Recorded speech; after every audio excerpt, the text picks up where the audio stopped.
Hi, welcome. Enjoy the content, subscribe, and turn on notifications. Jason had always been an observant man. Quiet, but attentive. The type who doesn't like to make a fuss but notices everything down to the subtlest details. And that's exactly how it all started, tiny, almost imperceptible changes that piled up until they became too big to ignore. Amanda began spending more time in the shower. She started leaving her phone face down on the table. She'd laugh to herself while looking at the screen, and when he asked why, she'd say, "Nothing, just silly stuff." In the first few days, Jason believed her. He wanted to believe her. It was easier to think she was just stressed out at work, that this was only a phase. Every marriage has its phases, right? But something inside him started to nag. Like the silence between them wasn't just a lack of conversation, but a sign of someone slowly withdrawing. She stopped asking him questions. She stopped caring about his day. When he told her about a work problem, she'd just nod her head as if she was only half listening. She always seemed in a hurry, even at home. And the touch, that affectionate touch that used to happen for no reason, the light hand on his back in the kitchen, the kiss on his forehead when they passed each other in the hallway, vanished without explanation. One night, Jason made dinner. A simple gesture, but done lovingly. He chose her favorite pasta, opened the wine they were saving for special occasions, tried to create a warm mood. Amanda arrived, greeted him with a quick kiss on the cheek and, not even acknowledging his effort, just said she was too tired to eat. She went upstairs, took off her shoes in the middle of the living room, and went straight to the bedroom, leaving Jason at the table set for two, with untouched glasses of wine and a tight feeling in his chest that he pretended not to notice. For the first time, he thought something really serious might be going on. Life went on, but it felt forced. Like a piece was out of place. Jason tried fooling himself for a few more weeks. He kept busy with work, the podcasts he listened to in the car, even silly TV series before bed. But it was impossible not to notice the disconnect. They shared the same roof but seemed to live in different worlds. That's when he started testing things. Quietly, he'd say he was working late, then come home early to see her reaction. Sometimes, Amanda would be on the phone and immediately hang up when she heard the door. Other times, she wouldn't even realize he'd arrived. Her phone, once left on the table or couch, was now always with her, even in the bathroom. And whenever he approached from behind to hug her, like he always had, she'd tense up for a moment. These were tiny details, but Jason was always good at putting pieces together. He remembered old conversations. Amanda had mentioned she found his steady way of handling everything boring. She said predictability killed desire. He'd thought it was just a passing complaint, but those words now echoed strongly. Maybe she was looking for exactly what he didn't provide, something new, exciting, someone who'd break the routine. He'd always believed security and loyalty were enough to keep a relationship going. And maybe they were, just from one person's point of view. Jason wondered if he should confront her. He thought about sitting down to tell her everything he was feeling, but something held him back. A mix of fear and pride. Fear of hearing the truth in her own words, pride that wouldn't let him seem weak. So he decided to keep watching. And as he did, the distance grew. It was like living with a stranger. The woman he knew, someone he traveled with, laughed with, planned his future with, now seemed to have her thoughts somewhere else. Like she had a secret life hidden too well. Every new gesture, every offhand remark, every random laugh fed the certainty he didn't want to admit. Something had changed, and he wasn't the cause. Amanda smiled more at her phone than at him. She slept turned away from him, always busy, always with some last-minute commitment. Even the few conversations they had were cold, and that hurt more than any fight could. It was a silent, cutting lack of interest. One night, while Amanda was showering and had left her laptop unlocked on the living room table, Jason acted on an impulse he couldn't explain. He sat down, hesitated a second, then opened her browser history. His heart pounded. Among searches for recipes and fashion sites, there it was, a very clear address, impossible to overlook, a dating site for people seeking affairs. He clicked. The page was still logged in. Username, SophieHart87. Jason froze, staring at the screen, feeling the ground drop out from under him. It was the confirmation he'd been desperately hoping not to find. He stared at the username like those letters had the power to rewrite his entire marriage. SophieHart87. It was strange how something so small, a username, could carry so much destruction. He knew what it meant, but seeing it himself felt different. The account was active, updated. Recent messages, photos, likes.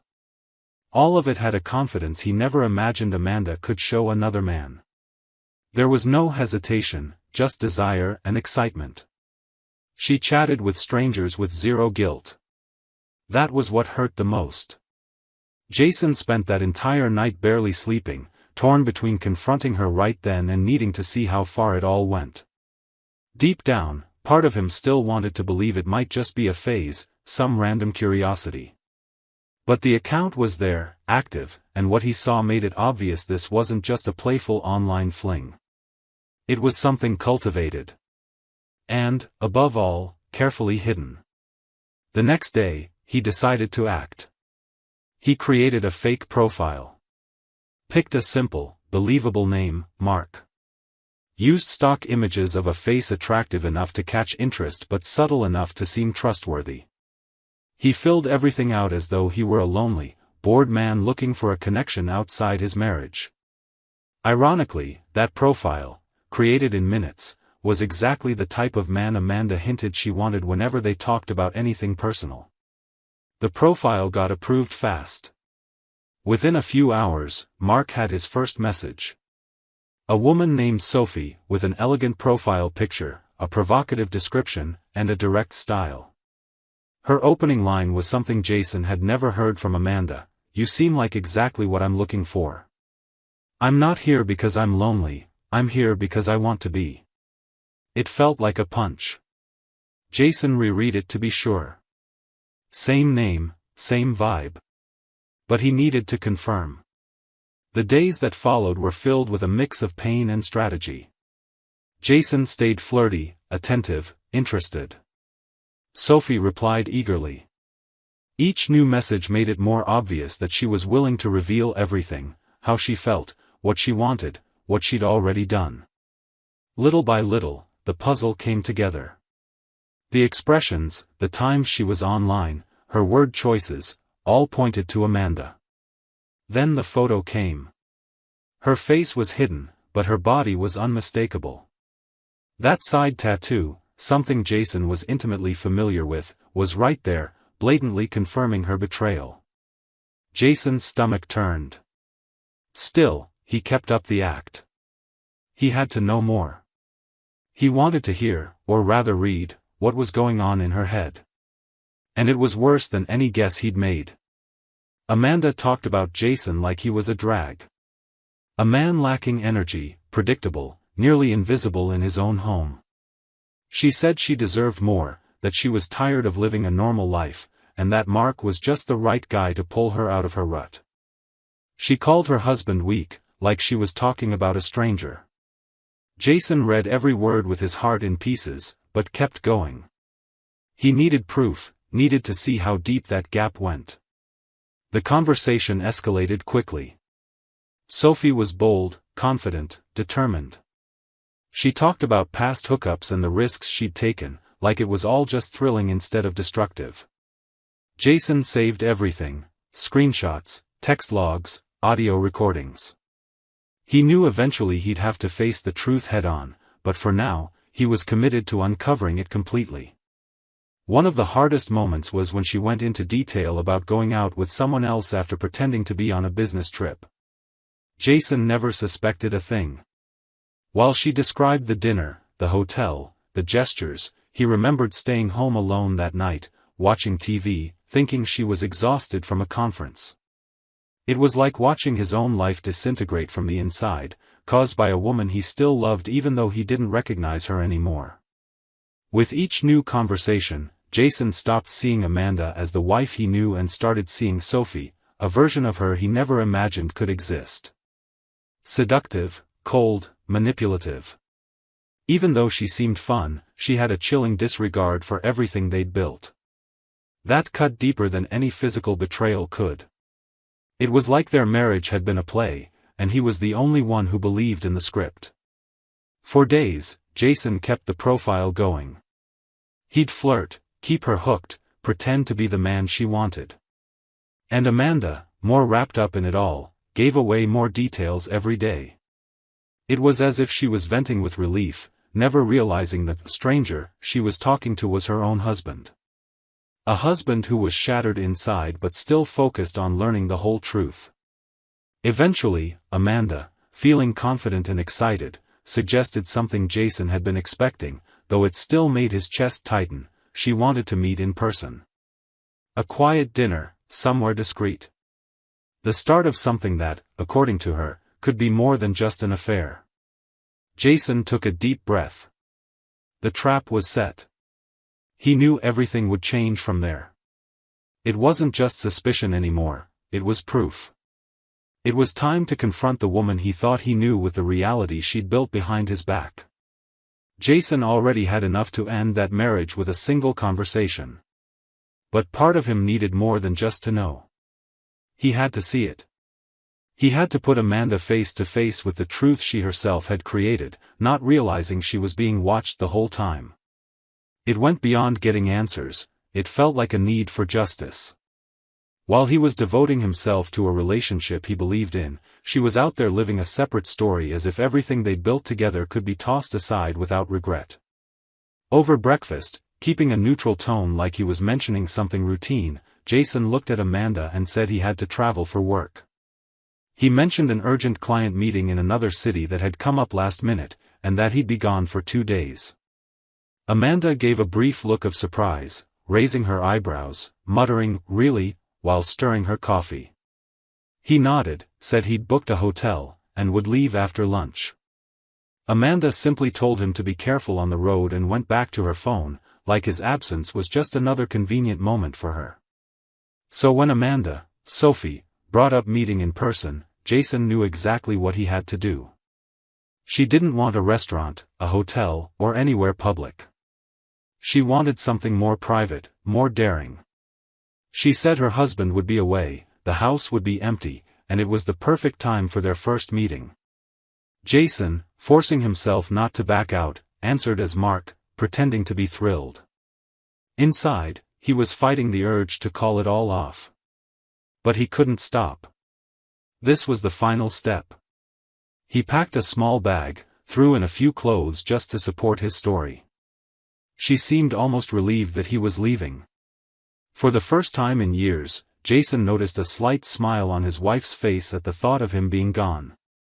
He drove his own car a few blocks, parked at a grocery store, then texted Amanda as Mark, confirming that everything was set for that night. She replied within minutes, using emojis and teasing lines that might flatter someone else. For Jason, each word was like a hit to the gut. Later, he rented another car downtown, a dark sedan, nothing like his usual one, no stickers or features that might give him away. He spent hours driving around, mentally rehearsing what he'd say, how he'd act, what he'd do in that moment. He was scared he might lose control, start shouting, start shaking. But most of all, he was determined to show her he wasn't clueless. That night, parked 2 blocks from his own house, Jason switched off the headlights. He watched the street. It was all familiar, but now felt like a foreign land. The same sidewalk, the same porch, the same gate, but everything took on a heavier meaning. Their home was now a stage, a place where she intended to betray her husband, thinking he was too far away to suspect a thing. Just minutes before the agreed time, Jason grabbed his phone, opened the app, and calmly typed, "I'm here." Then he pulled up in front of his own house in the rental car. His heart was racing, but his hands were steady. Amanda's reply came almost right away, "The door's unlocked." Come in quick so the neighbors don't notice. Jason took a deep breath. His face gave nothing away. But inside, something had snapped once and for all. He stayed in the car for a few seconds after reading Amanda's message. The doors unlocked. Come in quick so the neighbors don't notice. It felt like a verdict. He got out quietly, looking at his own home as if he were a stranger about to enter unknown territory. Same facade, same porch where they'd once laughed together, but it all felt like a hollow set now. Each step toward the door brought up memories, birthdays, future plans, hugs on rough days. All of it seemed distant, like it belonged to different people. He pushed the door open gently. It was slightly ajar, just like she promised. Soft music drifted from the living room, the kind of romantic soundtrack that, under other circumstances, might be touching. But now it was only another piece of Amanda's script, written under the assumption her husband was miles away. Jason walked in quietly, keeping his breathing steady. He scanned the room for her. Then he saw her. She stood facing a mirror, fixing her hair. She wore an outfit he'd never seen, something too provocative to be casual. She'd clearly dressed for someone special. Jason paused, feeling time stretch as he watched every move. The way she placed her hands on her neck, adjusted her neckline, smiled subtly at her reflection. It was a side of her he'd never known, the side that happily got ready to welcome a lover into the home she shared with her husband. He felt his chest tighten but held on to his composure. In that moment, he needed to stay focused, because what came next required complete control. Amanda turned slowly, still smiling, but the smile vanished when her eyes met his. She froze, her lips parted as if her voice had been taken away. Her face turned pale in an instant. Jason stood there, unmoving, looking straight at her, not saying a word. The silence between them grew suffocating. He didn't yell, didn't ask why. He took a step forward, pulled out his phone, and set it on the table by her side. The screen was already lit. There, message after message, were all the chats between Amanda and Mark. The photos, the voice recordings, the words. Every confession she'd typed eagerly was right there, visible to the one person who should never have seen them. Amanda stepped back, unable to look away from the proof. Then, like she wanted to undo a nightmare, she started throwing out explanations. The words were jumbled, shaky. She said it was just a game, that she never intended for it to go anywhere, that she was lonely, curious, that it was a weak moment. Jason listened quietly.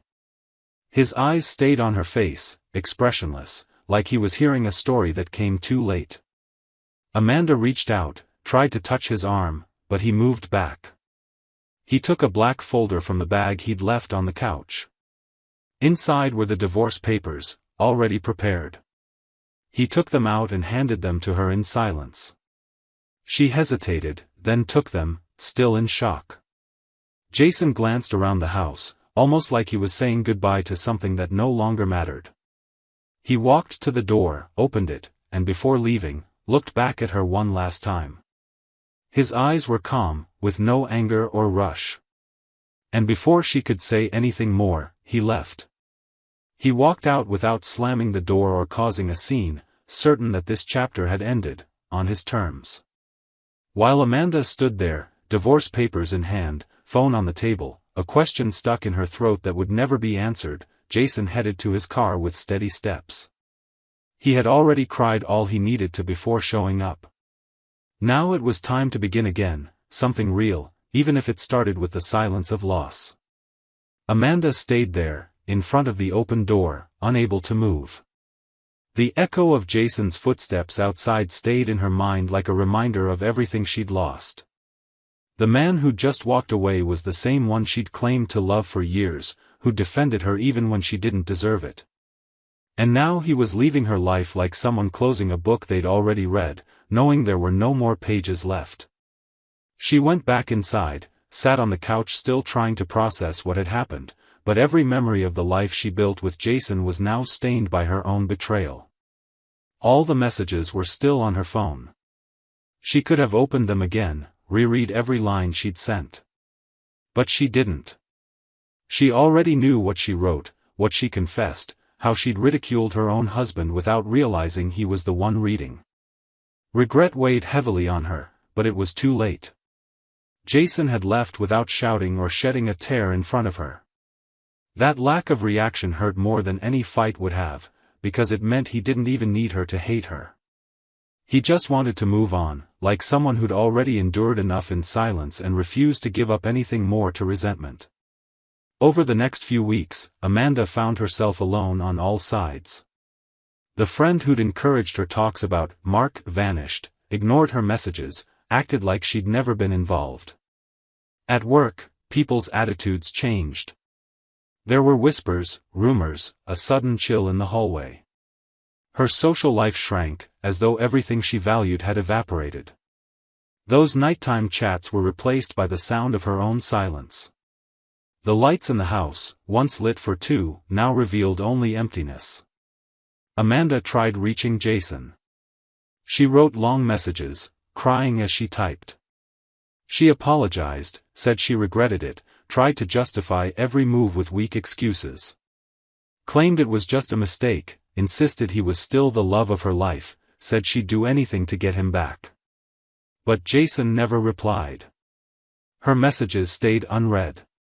Her email bounced back, and his number was no longer in service. It was as if he'd erased every bridge between them. And she knew why. After everything, Jason chose to forget. He chose peace. He began rebuilding his life at his own pace. He reconnected with old friends who genuinely wanted him happy, friends Amanda had called boring or immature. He started going back to old hangouts, cozy coffee shops, hiking trails near town, little excursions that reminded him of who he'd been before losing his spark. Little by little, his life regained color. And it was around that time he met Brooke. She showed up without effort, without promises or pressure. She was just someone who didn't wear masks or try hard to impress. Brooke didn't dig into his past with endless questions, but she had a way of looking at him that made him feel truly seen. He didn't tell her everything right away, his wounds were still too raw. But she respected his timing. She'd sit with him in quiet moments, laugh at simple things, share light-hearted stories. For the first time in a while, Jason found himself smiling without feeling a weight in his chest. Brooke never tried to compete with a ghost. She didn't try to replace Amanda or become the woman Jason had once imagined. She was simply herself, and that was enough. With her, he realized he no longer had to fear being betrayed because her eyes were honest. Every word came with sincerity. After so long, Jason finally started to smile again. Meanwhile, Amanda found herself sinking into the loneliness she'd created. Her phone, once buzzing with notifications, was now quiet except for automated reminders and collection calls. The house got emptier by the day. The new clothes she'd bought to impress Mark sat in a drawer she refused to open. She avoided her own reflection in the bedroom mirror. Every corner of that house served as a reminder of the choice she'd stubbornly made. She tried going out, meeting new people, pretending to move on, but everything felt empty compared to the life she'd thrown away. The most painful part was realizing that, if she could turn back time, maybe she would have made the same mistake again. Because Amanda hadn't just betrayed Jason, she betrayed herself. The woman who believed she was independent, clever, and irresistible discovered she was fragile, reckless, and unable to hold on to her own happiness. Now she was left with the echo of her decisions. Jason, on the other hand, never looked for revenge. His silence was more powerful than any outburst. He took the hardest path, moving forward peacefully, without letting bitterness poison him. And that was what hurt Amanda most. He didn't need her even to hate her. His indifference said it all, it was over. Because when love ends quietly, it's because it's been gone for a while. All that's left is the emptiness of realizing too late that she lost everything believing she'd never be found out. Thank you for watching the video. If you enjoyed it, don't forget to subscribe to the channel and turn on notifications so you won't miss any updates. See you next time.